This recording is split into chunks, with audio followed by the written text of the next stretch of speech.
here we go. What we love to do on a Wednesday night.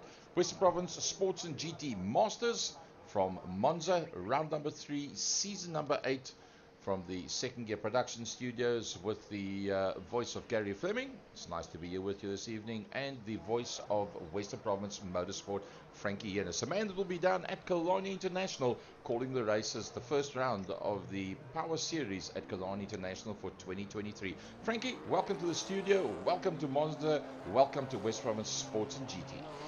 Yes, thank you very much. Yeah, Gary will be there as well at Killarney on Saturday. We're going to have a lot of fun out there for round 1, as he was saying, for the Power Series. But for tonight, we come to you from the Autodromo di Monza in the city of Monza, not too far from Milan in Italy. Track temperature is 28 degrees, outside temperature is 22, cloudy, 3k an hour wind, and the track 5.75 kilometers long. The legendary Temple of Speed. Quite a long track, Frankie, if you think about it, over 5 kilometers. But then again, those iconic long straights and iconic corners that's out there, as we just got an eye on there on one of our favorite races, elderly statesman Cyril Ginsberg, that is out there with us. So who's some of the quicker guys that's going to be out there tonight? Probably in the top 5 you're going to find that man, Willem Botha. Probably in the top 5 you're going to find that man, Johan Ferry. Also, very possible that you're going to find a Gerald Ferry. That's 3 of the top 5. Luke Lucchese, unless something goes wrong, probably he's going to be in the top 5. Francois Joubert, you can never count him out. He'll be right in there as well. And then you haven't even looked at the likes of Jan Spalmers. So there's already more than 5 that I can think of. And then also we've got, remember, Willem Botha. He's going to be blindingly quick. He's been really on. The man that was the crew chief for the Dakar Toyota Gazoo South Africa team. And I don't know what he brought back with him, but he brought something go fast back with him, because Willem has been on fire since then. A bit of a weird one there, Frankie. A Toyota man in a Mercedes-Benz. And the Mercedes-Benz, yeah. And don't forget about the likes of Robbie Teens and McCarthy as well. They can very, very easily upset the apple cart. There, in fact, is Steve McCarthy that is out there.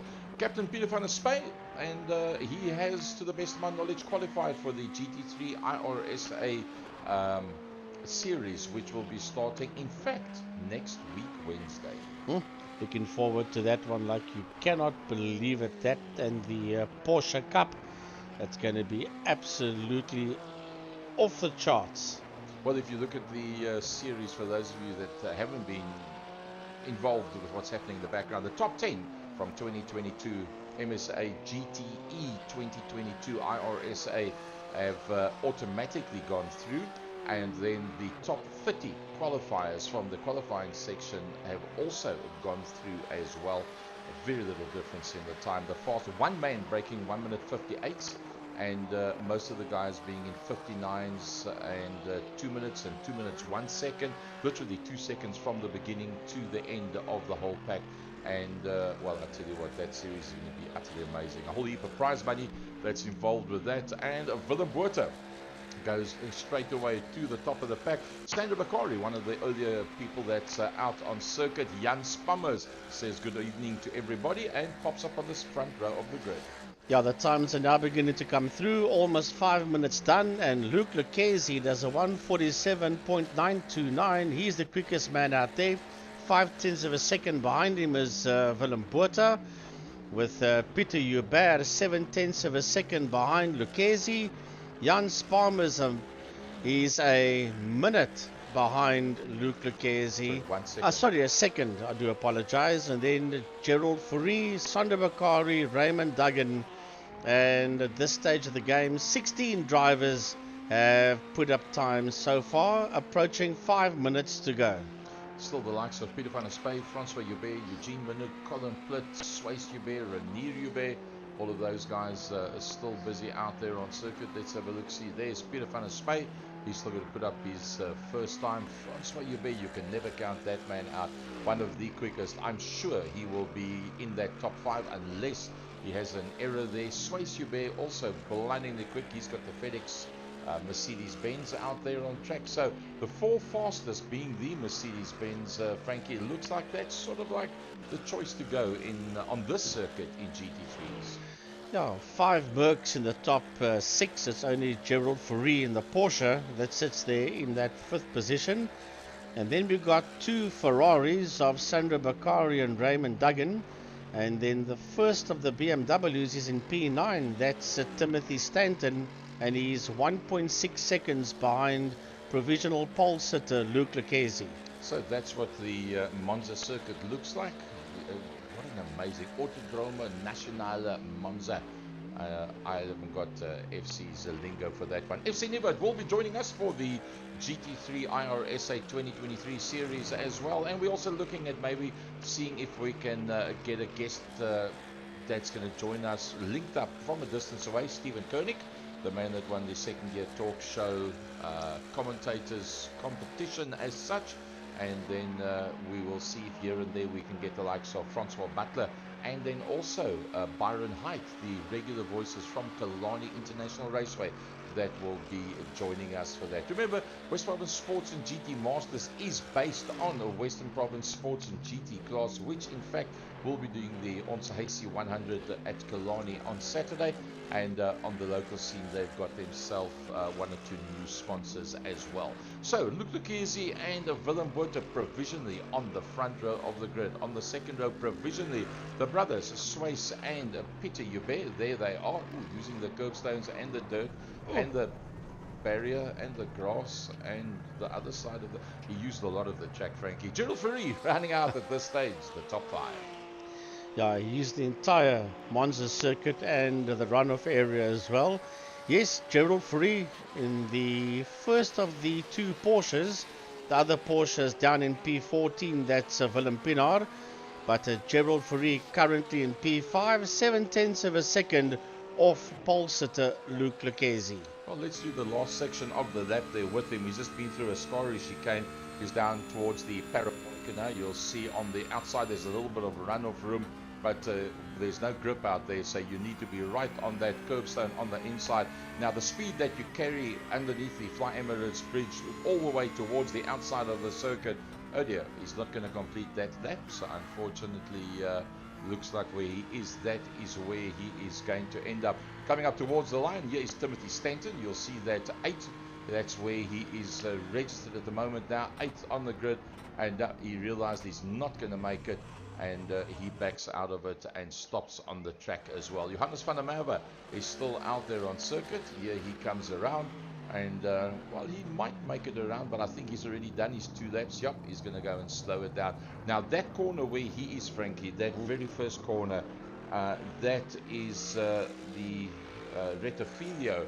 We've seen in previous races how we have massive pile-ups there, and the guys have been asked, please take it easy going into turn number 1. Ian Riddle just finishes off, and Leonardo Beccari is still out there. Yeah, watch out for that little chicane kink in Variante 1. That is going to catch a lot of guys out, that's for sure. Then they'll be okay through Curva Grande, and then they get to that next chicane, which is Variante 2. If you can get through that part of the track on the opening lap, you should be okay for the rest of it before you start your second one. So basically, you got to get through Variante 1, Curva Grande, and Variante 2. But then Lesmo is also a double right-hander with a short straight in the center, Lesmo 1 and 2. That is not that technical, and if you can clear that, well, then you're okay before you get to Ascari. Well, that was Colin Plitt that we were following there with 20 seconds to go, and Colin Plitt has not got a registered time. That means on both laps that he has now done, that obviously being the second one with only 12 seconds left, he had an off track, and therefore it did not register a time for him at all. So Colin Plitt and Eugene Manouk will be coming off the tail end of the field. Is unfortunately one of those things. That's the way it is. That comes to the end of the qualifying, and well, let's have a look to see how that grid is going to be. Here we go. This is the grid On the front row for the round 3 of season number 8, coming to you from MONZA, Lucchese and Willem Botha. Oh, it doesn't get any quicker than that. Gets all better and better. Francois Hubert, Space Hubert on the second row. Third row, Peter Hubert and Gerald Fourie. Fourth row, Jan Spalmers and Timothy Stanton. And the fifth row, Johan Fourie and Sandro Bakari. Wow, Johan Fourie a long way down. Peter van der Spey with Raymond Duggan. Stephen McCarthy with Johannes van der Merwe. Willem Pina and Gerald Maget with Renier Hubert. Ian Riddle, Leonardo Bakari, and our elderly statesman bringing up almost the tail end of the field, but two of them behind him. Colin Plitt not having registered a time. Eugene Manouk also not having registered a time at all. So, 40 minutes of action. Surely there'll be at least one compulsory fuel stop, and then we'll take it from there. All depends on what the guys do in that fuel stop will determine exactly if it's going to be a one stopper or if they're going to stop a second time. Right, the safety car leads them off the line. Remember that they are not starting from the home straight. They are starting heading towards Ascari. Yeah, they're starting coming out of Lesmo, down that hill, under the bridge, then into Ascari, and then they got that long straight which will take them into the Parabolica. And then from there, the safety car will peel off. They'll be on the home straight and will go green for 40 minutes of action. Oh, what a beautiful shot that is. And it's nice to see so much public around this circuit, but I don't like the fact that there's all those medical brains and medical guys and breakdowns all over the show. I suppose they're expecting sports and GT masters to do what they do best, pile it up in turn number 1. So let's hope that everybody can get through Retofilio without anybody being held up there. Sandro Bakari taking over the reins from Dr. Mike Verrier. A big thanks to Dr. Mike Verrier for starting, as far as I'm concerned, iRacing iconic in South Africa. Sandro Bakari taking over the reins for the Sports and GT Masters. And then pity that we don't have Jaco Steyn out there on track tonight. He's still busy with the GT3s. Right, we're going to go green shortly. They head towards the line. It's green, green, green, and 40 minutes of action is underway. And it's Luc Lucchese. Right behind him is Willem Botha. Francois Hubert is in there. So is Swais Hubert. And Peter Hubert is the next man through. Gerald Fourie, the only Porsche, has been worked out there. Timothy Stanton having a look. There's a bit of a problem.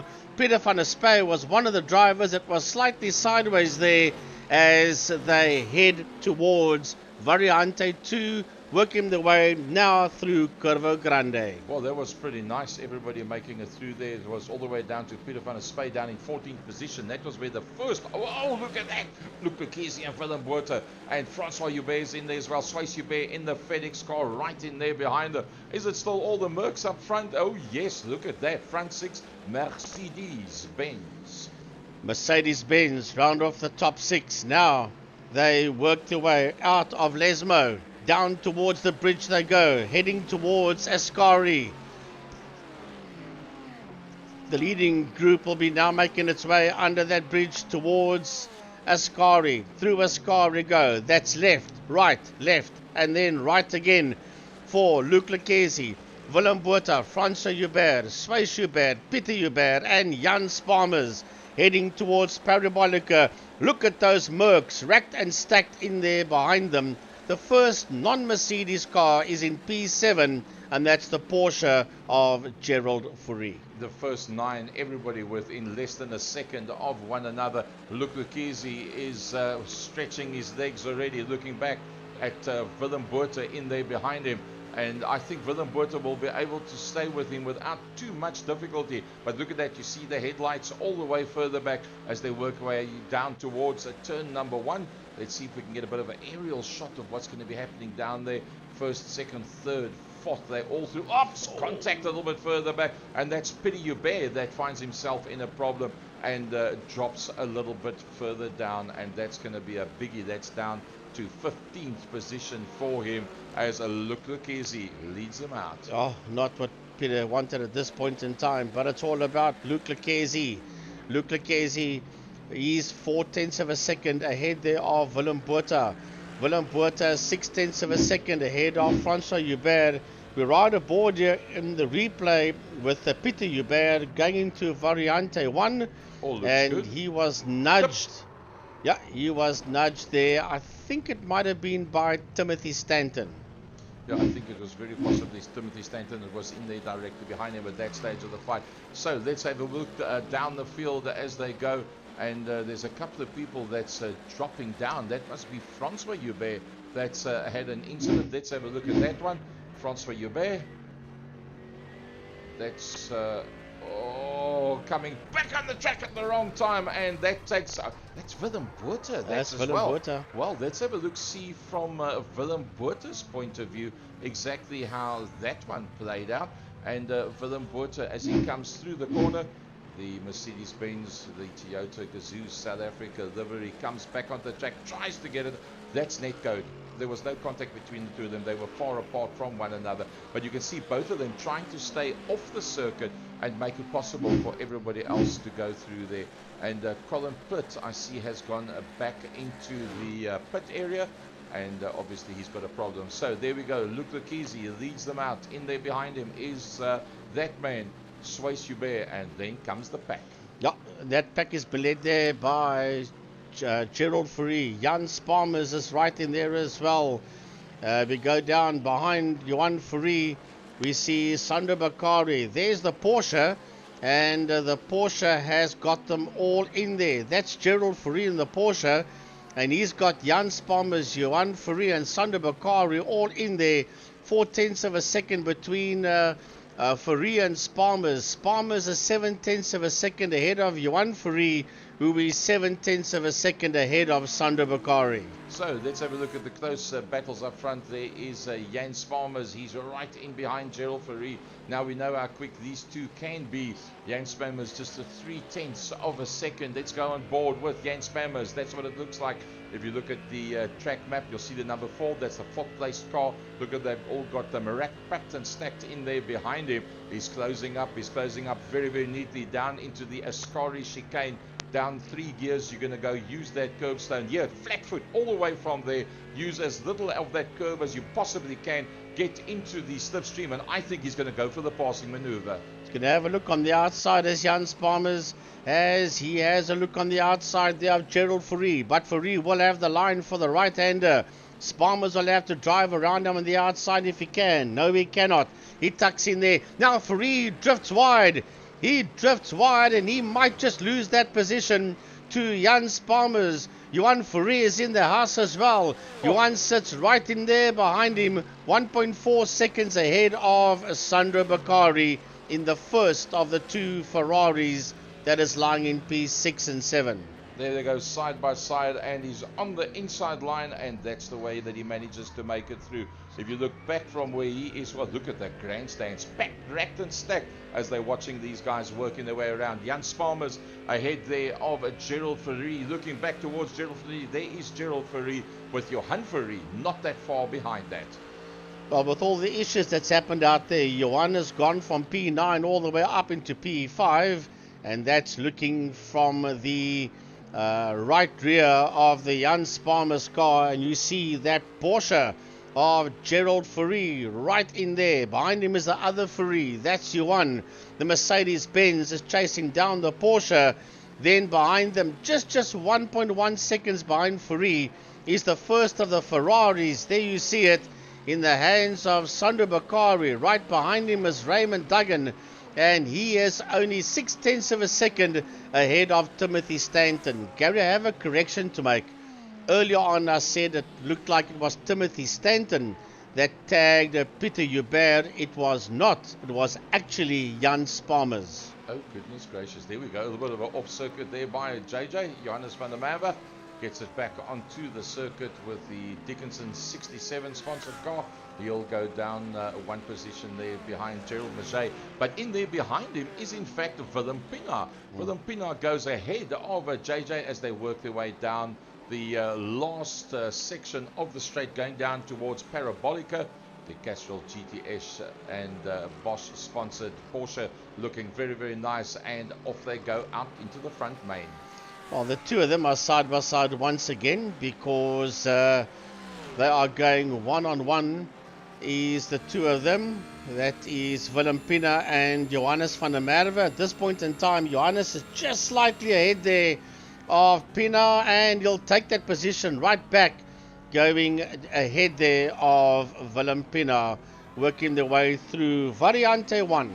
Jan Swammers is on the move again. He's onto the back of Gerald Fourie. Gerald Fourie, I think, I'm going to hazard a guess. Gerald Fourie is actually losing a bit of ground to the guys in front, being Sways and Luke Lukezi. But that is because of the fact that he's got Johan Fourie, Sandro Bakari right in there behind him. And Sandro's actually having a very good race. He's indeed. Sandro Bakari doing very, very well there. He's got the best seat in the house in this foursome. That's been led there by Gerald Fourie. Not much between them. And Johan and Sandro right in there behind Gerald Fourie. As we look at the Penske color outfit there. Oh, Fourie. Oh, here comes Jan Sparmers. There's 0.3 of a second between the two of them. Right behind them you see the monster Mercedes-Benz of Johan Fourie. And just under a second behind him the Ferrari of Sandro Bakari. Oh, brilliant shot that we've got there. Look at that, the whole group of them coming through at this stage of the fight. And, well, I tell you what, I didn't expect it was going to be anything different, to be anything than what we're expecting over here. Pieter Joubert is starting to make a little bit of a fight back. There's Pieter Joubert. He's got himself onto the back of Ian Riddle, Willem Pina and Johannes van der Merwe. Yeah, that's a lovely fight for P10. As a matter of fact, they're all over Gerald Mauger that sits in that Ferrari in 10th position. And there's 1, 2, 3, 4 of them that is challenging Mauger. Here comes Pieter Joubert. Up on the inside of Ian Riddle. Riddle sits on the outside. Joubert has got that right-hand side line, and through goes Pieter Joubert on Ian Riddle and finds himself now directly behind Willem Pina. I think that was a very decent one, that as Jan Sparmers actually made a passing maneuver. I just saw that one was Jan Sparmers, and I think that was to pass Gerald Fourie. That's the one that we've been looking at. And let's just have a look at that one quickly. There was 3 passing maneuvers that in fact took place there. There's the first of those passing maneuvers that we saw. Jan Sparmers that passed Gerald Fourie. That was quite fine. And then right time, right place. Yeah, right time, right place. And then Gerald Fourie said, "No, you don't seem to understand. Let me have a go back here again." And that was when he had a go back. So they got past, went back behind, got past again. And then Jan Sparmers came into play with this one as well. As look at that, there's just so close under braking, nothing in it whatsoever. Some lovely shots we managed to pick up there. But don't forget about the man up front, Luke Lukezi. Yeah, he's way down the road. 4.1 seconds between himself and second place man Sways Joubert, followed there by Jan Sparmers in that third position. He's 4.5 seconds behind Sways, but look at them stacked in there behind Sparmers, Gerald Fourie, Johan Fourie. Only 1.4 seconds behind them in the Ferrari is Sandro Bakari. So here comes Fourie.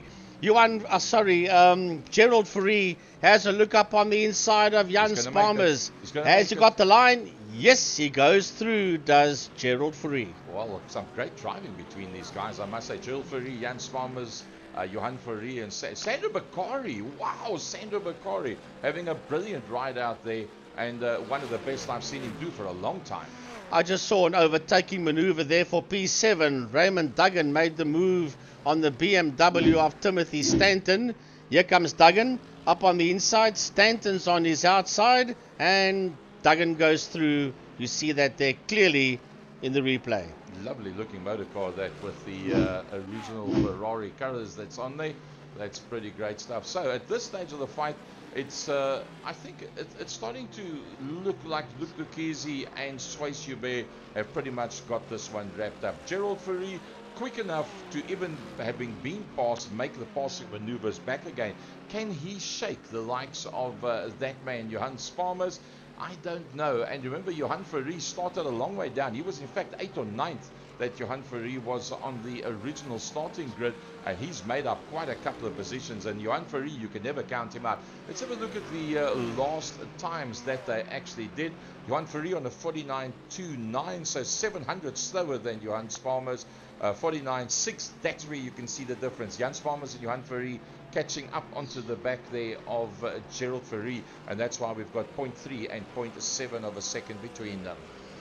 Dropping slightly off this group is Sandro Bakari. He's now nearly 1.5 seconds behind Johan Ferry in the Ferrari. Not too far behind him comes Raymond Duggan, and right behind him is Timothy Stanton, followed there by Steve McCarthy. So keep an eye on them. They will be coming through pretty shortly. 5.2 seconds behind McCarthy. Riding off the top 10 is JJ van der Merwe, and right on his case in the Mercedes-Benz is the recovering Pieter Joubert. Gerald Maget in the Golf 41. That looks a pretty nice looking motor car. That's the third of the Ferraris that's out there on circuit. Behind him is Willem Pina in the GTX Castrol colors. It's an iconic color scheme that on any motor car. Right in there behind him, multicolored. It's very similar to what we've seen a little while back on the Luc Lucchese car, and that is Ian Riddle, the man from Aldo Scribanti. But watch out for Pieter Joubert. He's only 0.2 of a second behind JJ van der Merwe. He's going to make a move surely somewhere, and there you see him. He's just behind van der Merwe. Remember, he was in trouble earlier on. He's busy cutting and carving his way through the field. He's a Pieter Joubert in the Mercedes-Benz, and he's got missile lock on the other Merc of JJ van der Merwe as they head towards Ascari. Will he look up on the inside? Will he be the last of the late breakers? And they are side by side. They've got to give each other enough room. And somehow, some way, JJ stays ahead there of Pieter Joubert. That was very, very close, I must say. Talking about close, let's go back to Jan Sparmers. This man's just on the move. Yeah, Jan Sparmers has got Johan Ferry there, and he's got Gerald right next to him as well. And Gerald goes through. Gerald Ferry takes that position away there from Jan Sparmers. Right behind them is Johan Ferry, and there you see Sandro Bakari in there as well. And there's still a fight going on here for P7 between Stanton and Duggan. Yeah, Stanton and Duggan in their own fight as well, as we follow Jan Sparmers on Gerald Ferry. Nice to see the pro sticker on there, but doing a lovely job, and it looks like we've got a bit of a fight going on further down. Yeah, it's a fight for P10. Remember that JJ van der Merwe somehow stayed ahead there of Pieter Joubert, but now he's got them racked and stacked in there behind him.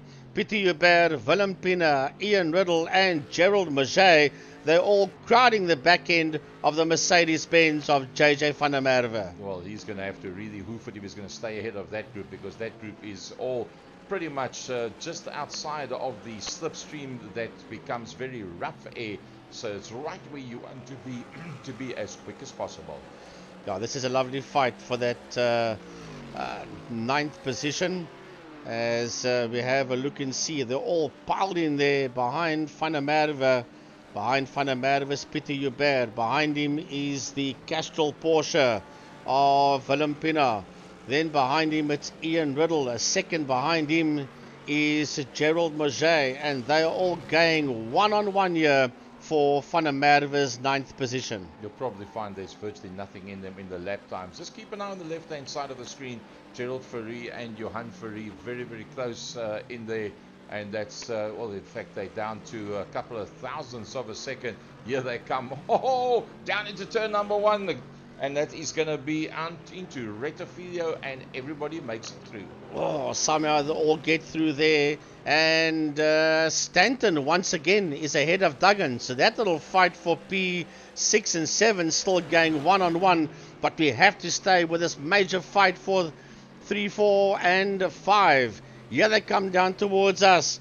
It is Gerald Ferry that sits in there just behind Jan Sparmers, and just behind Ferry is the other Ferry. That is Johan Ferry. That's 3, 4, and 5. Just behind them, you see Timothy Stanton as 10th of a second ahead of the man in P7, namely Raymond Duggan. Gerald Fourie is really looking very strong. But I tell you what, Jan Spalmers is a star in his own right. Timothy Stanton's just had a incident. Let's see what happened to Timothy Stanton. As you said, Frankie, he was on the move and trying to make it stick. And unfortunately, just a little bit too much and sticks it into the tire barrier. Yeah, that was that fight between himself and Raymond Duggan. Maybe a bit of pressure there from Raymond Duggan. But here comes Peter Hubert. You see on the replay, he comes through. So that will all count in favor of Peter Hubert. He finds himself now in P8. But still, this is P3, 4 and 5 that we're looking at. And with all this happening, Swys Hubert in P2 is nearly 5 seconds ahead of this trio that's busy working their way out of the Parabolica and down the main straight. Oh, here we go. Gerald Fourie got it to within a 10th of a second right in there. But now that's giving Johan Fourie the toe. Is he not going to try and do a double header and get past both of them, go 3 abreast? Maybe he's hoping one of them makes a bit of a mistake or both of them run into an error, and all of a sudden he's up into 3rd position. Like that, that's exactly what he's looking for. Gerald almost went off the circuit there, but they're giving each other just enough room. And I think they might be frustrating Johan Fourie. He's probably saying, I need to get past these two, and they're playing their own games out there. And there's not a damn thing in the world that he can do to get past the two of them.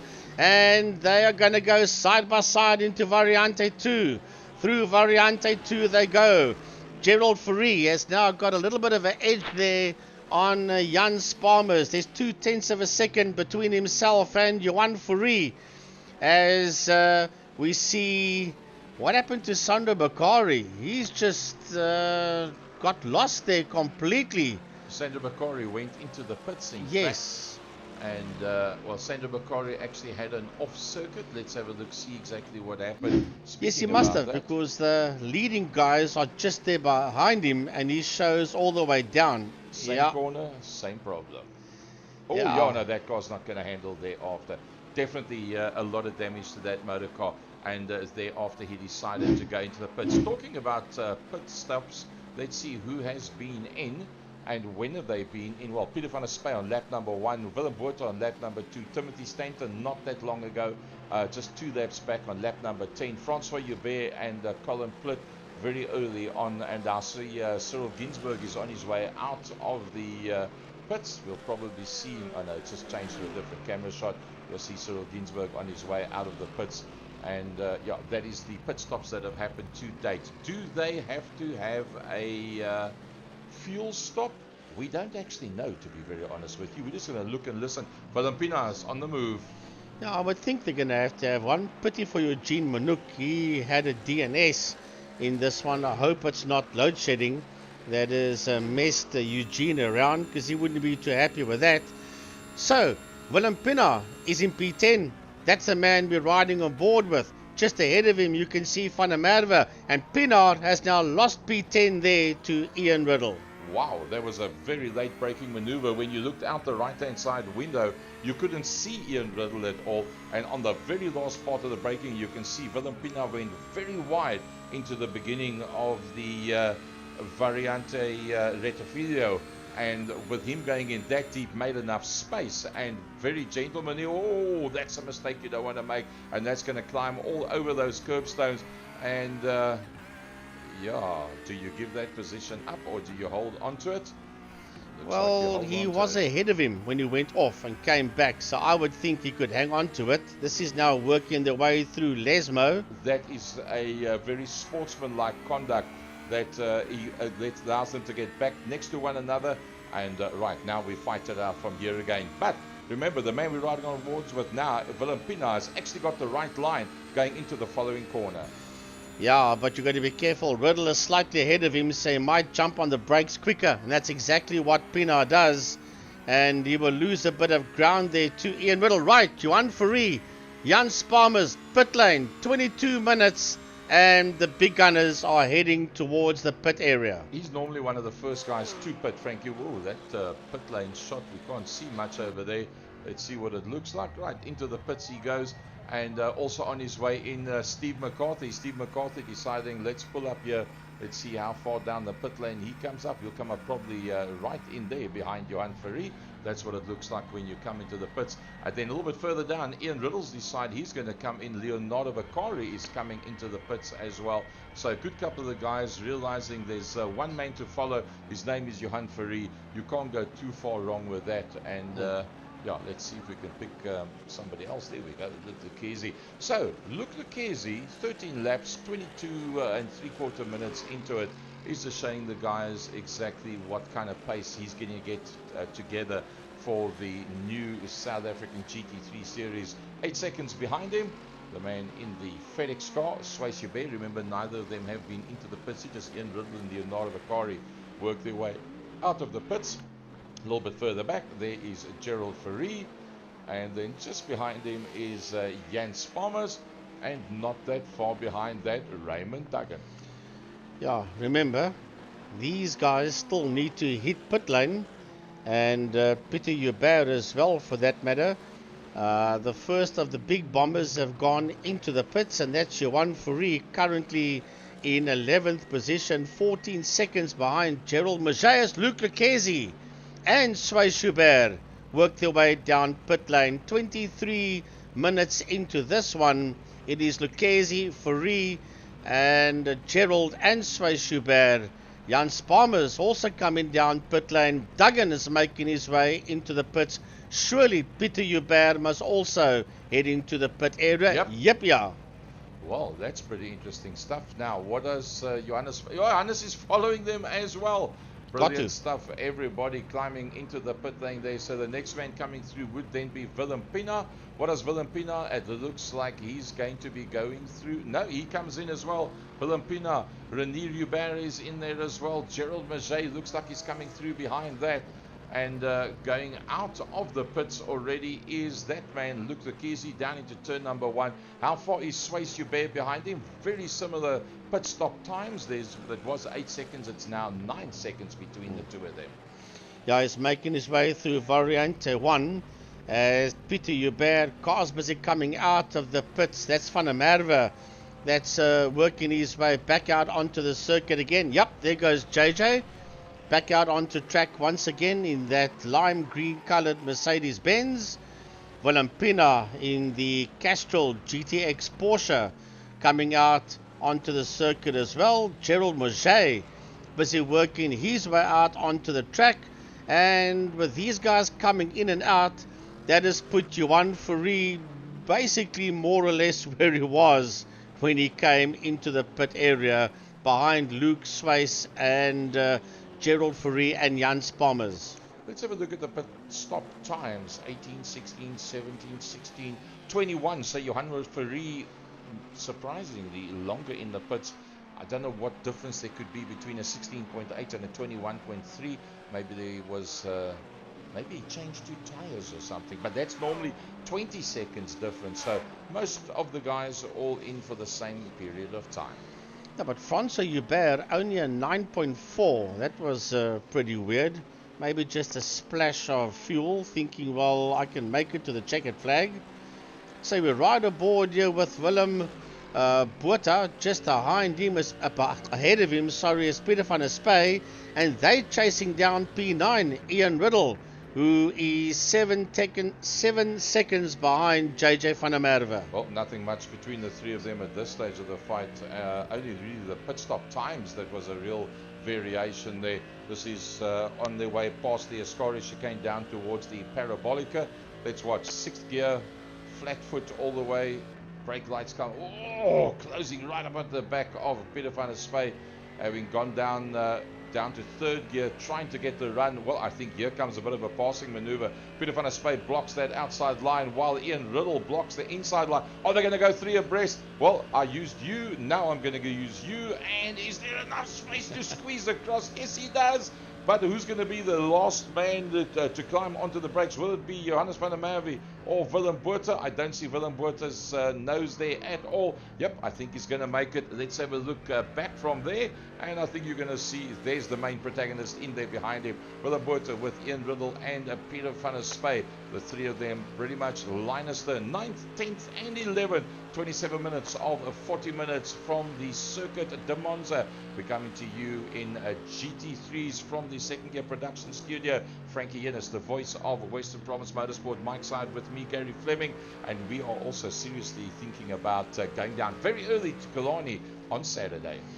Well, that's the only real fight out there on track so far, and that is Botha. But Botha will get away from Riddle. He's currently 7/10 of a second ahead of Riddle. Peter van der Spey is all over the back there of Ian Riddle's car. There's a 10th of a second between them.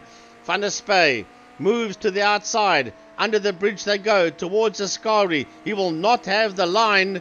He's going to have to brake a lot later if he wants that position, and he does so. And he takes that position away there from Ian Riddle, demoting Ian down to P11. Well, I think Ian Riddle was very decent with that one. I think that Peter was very decent with that one as well. And that's the nice part about Sports and GT Masters. It's not cut, chop and hack all the time. It's a little bit of decency, etiquette, and fight about it a little bit later. Well, let's have a look at that fight for P4. Johan Fourie was 1.2 seconds. It's now gone to 6/10 of a second.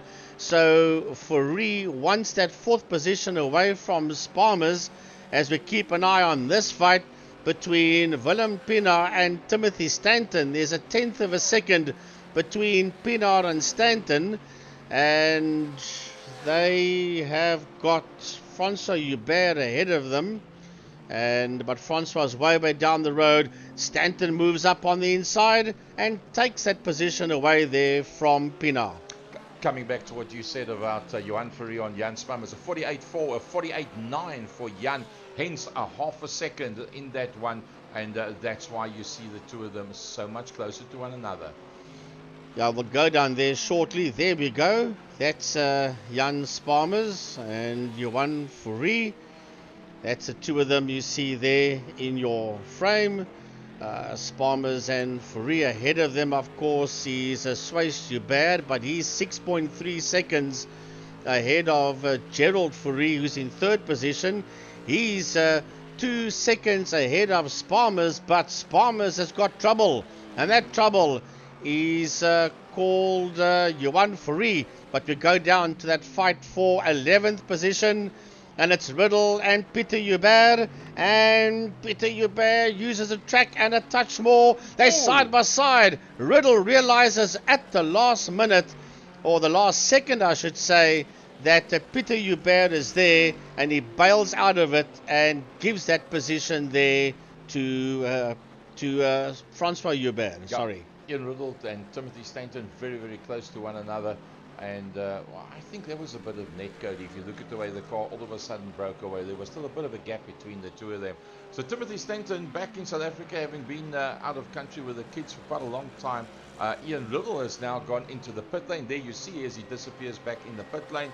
So I think that's the second stop for him. Willem Pienaar comes straight through, and well, he's doing pretty decent there. I see Leonardo Bakari. We haven't had an eye on Leonardo Bakari. He's inside of the top 15. That's Leonardo Bakari going through, but Peter Hubert in the 777 car is also in the pits once again. There you see him in pit lane. Rainier Hubert, he's in that 15th position. He's got Gerald Mauger 6/10 of a second behind him. There you see the Golf Ferrari of Gerald Mauger, 5/10 of a second behind the BMW of Rainier Hubert. Yeah, Rainier rounding out the top 15. Gerald Mauger right there in behind him as we look at how he climbs those curbstones using everything there is and a little bit more. You can see there's a lot of skid marks there of people that have gone off the circuit. Gerald Mauger putting up a great fight, trying to get himself into the top 15. I see Ian Riddle is still in the pits, so I think there might be quite a bit of damage on the Ian Riddle car. Right, 31 minutes of the 40 is done, approaching 32, and we ride aboard here with the man that was in P15, namely Rainier Hubert, but we bounce right back to the man that sits out there in P1, Luke Lucchesi, nearly 11 seconds ahead of second place man Swiss Hubert. in the FedEx Mercedes-Benz. Then 6.3 seconds behind Swiss in P3 is Gerald Ferrari in the Penske-sponsored Porsche. And then 1.9 seconds behind him is Jan Sparmers, but he's got an issue. That issue is called 7/10 of a second, and it's Johan Ferrari. It's all over the back end there of Jan Sparmers' machine. Yeah, Johan Ferrari just doesn't know how to not get himself involved in a massive fight. And whenever there is something on the go in the last couple of laps, you know Johan Ferrari is never going to give up whatsoever. Raymond Duggan, as always, in the top 10, at least for Raymond Duggan, one of the success stories of iRacing South Africa. Stephen McCarthy, once again in a top 10 position with the man from Sujin Properties, a man that's also been quite a lot of involvement with funding of iRacing South Africa in terms of second gear productions and second gear talk show. A big thanks to the Stephen McCarthy and his brother that have made massive assistance towards getting us to where we are now. Stephen McCarthy a little bit ahead there of that man Johannes van der Merwe, and then 4 seconds further back we got Willem Botha, and then rounding out the top 10, Captain Peter van der Spy. Yeah, Peter van der Spy, the Ferrari sitting there in P10. There's only one Audi out there, and that's in the hands of Stephen McCarthy. Here comes the man in P11, 5.3 seconds behind Van der Spy. That's the BMW of Timothy Stanton. Then the Ferrari, 6.8 seconds behind Stanton, is that man you see there, Willem Pina. Then Leonardo Beccari up 3.5 seconds behind Pina is Leonardo Beccari. And then 4 seconds behind him is Rainier Hubert, and he's still involved in a bit of a dogfight there with Gerald Murget, and that's a battle for P14 and 15. Then 7.4 seconds behind the two of them is the Golf Porsche of Colin Plitt, just outside the top 15. Then in P17, down 14 positions, Francois Hubert. It hasn't been a good one for Francois and for this man, Sandro Beccari, down 8 positions and 6.9 seconds behind Francois Hubert. You got a feel for this man. 14 positions down, Peter Hubert, and that was because of the earlier on incidents. And remember, he was in the pits right at the beginning of the race. I think it was lap number 2 that he was in fact in the pit area, and that's what took him completely out of that one. Let's go back to the top end of the field now, Frankie. Just with 34, call it 35 runs gone, 5 runs to go. Let's just talk about this man, Luke Lucchese. Massive improvement in what we've seen in what he does from when he started 2.5 years ago racing in iRacing in South Africa, as opposed to just being on the international scene, where we often saw him making mistakes. His relative rate of making mistakes has dropped phenomenally.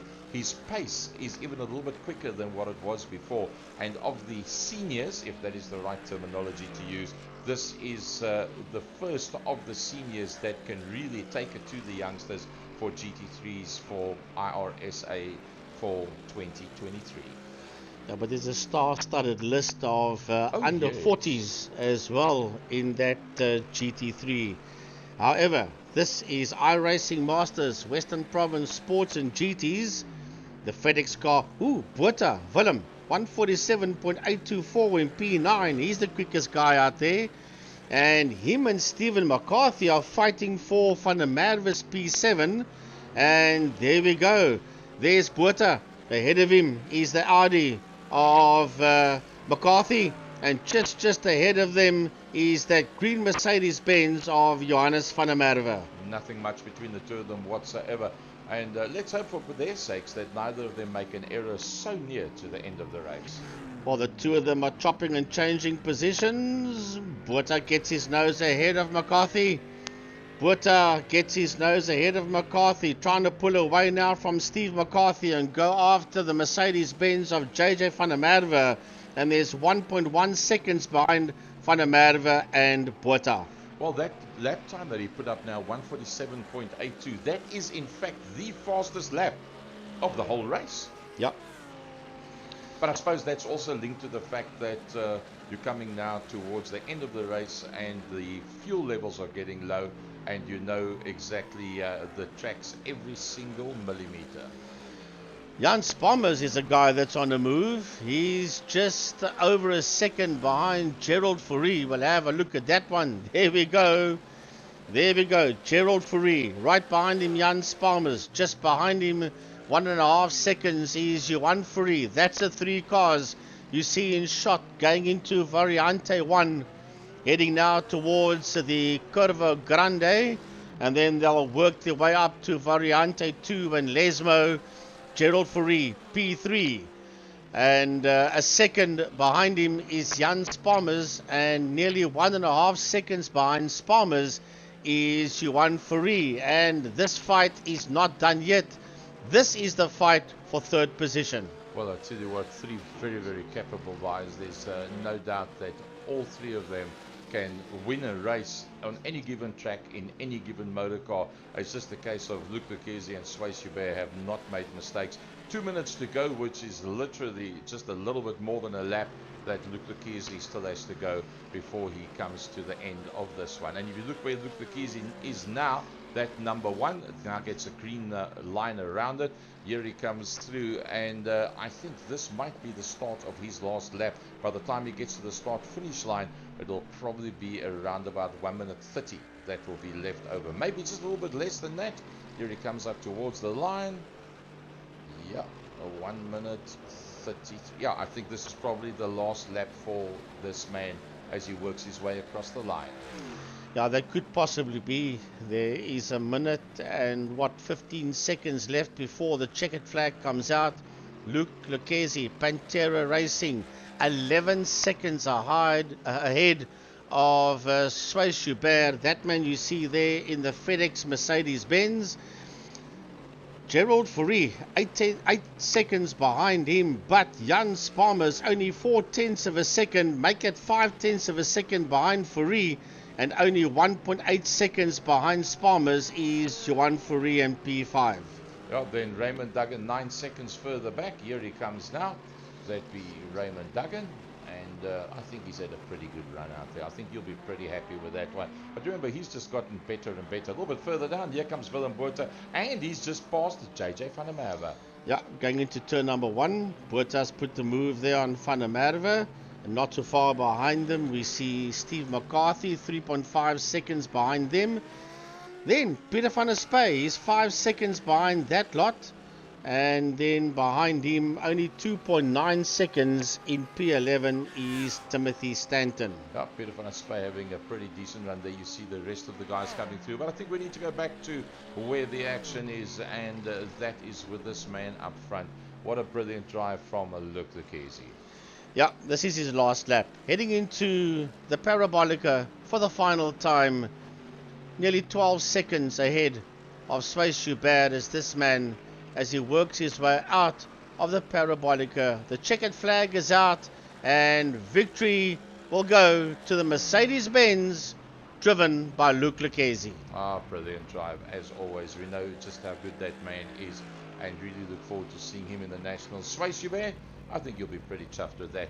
And I think the FedEx boys will be clapping as he comes across the line, taking eventually 10 seconds out of Jan Spammers, who's never had a moment to breathe this whole race.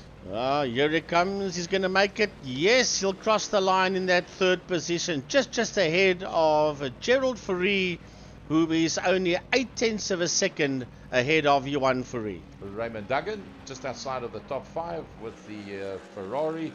The first of the Ferraris out there. Willem Botha, massive comeback. Although he still finds himself 5 positions down, Willem Botha up into 7th, and he posted the fastest lap. Johannes van der Merwe from Stephen McCarthy, and here comes Captain Pete. Yeah, the last man in the top 10, 3.6 seconds behind McCarthy is Peter van der Spey.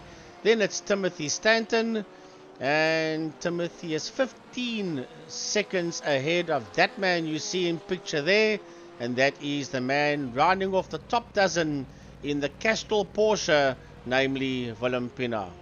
René Rivet coming through behind that, and then Gerald Maget will come into picture. There's Gerald Maget, and right behind him is the recovering Francois Joubert, still 12 positions down from Colin Plitt in the Gulf colours, Sandro Bacari in the Fiat / Ferrari. and he works his way across in 17th position. One man still to come through behind that, and that is that man, Peter Hubert. Yeah, a horror show for Peter, a horror show for Francois, but even more. Francois lost 12 positions, Peter lost 13 in total after he was tagged earlier on by Jan Sparmers, and that has cost him dearly. And I think he was the last driver on the lead lap. Yeah, I think that was pretty much the last man, as you said, on the lead lap. So here we go, the final results. Round number 3, season number 8, West Province Sports and GT Masters from the Second Gear Production Studio. Luc Lucchesi, the man of the night.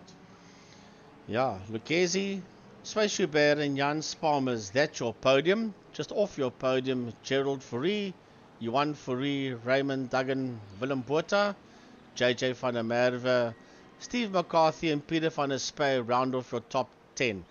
My bad luck could certainly go to Peter Hubert. Yeah, That would be my nominee. so, because he was in a very good position initially, and then it just didn't work out for him thereafter.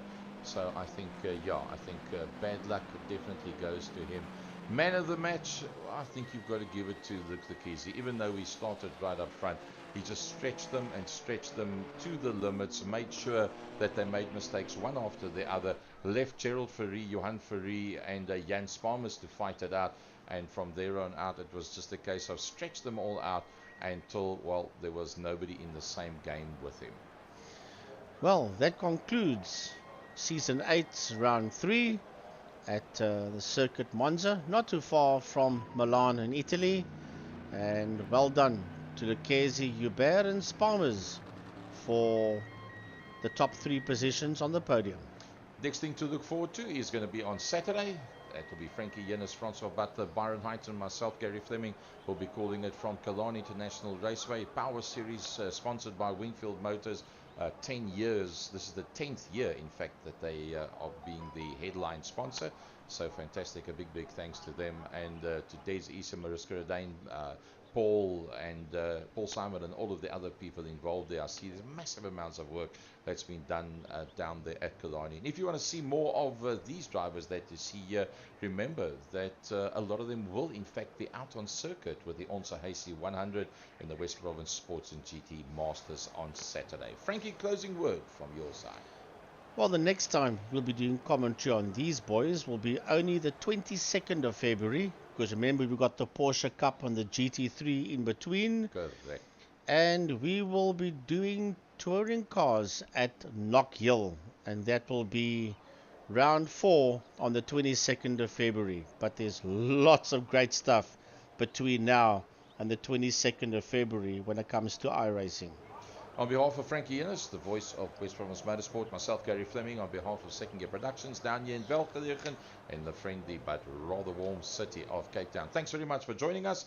Look forward to seeing you guys at Killarney on Saturday. Look forward to our almost 2,000 viewers on a regular basis for the Second Gear talk show on Tuesday, and Wednesday night is the biggie.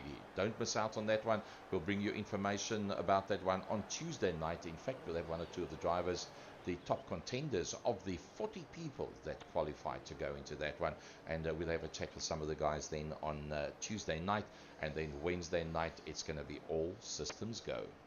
From my side, Gary Fleming, all I can say to you is drive home safely and good night to you one and all.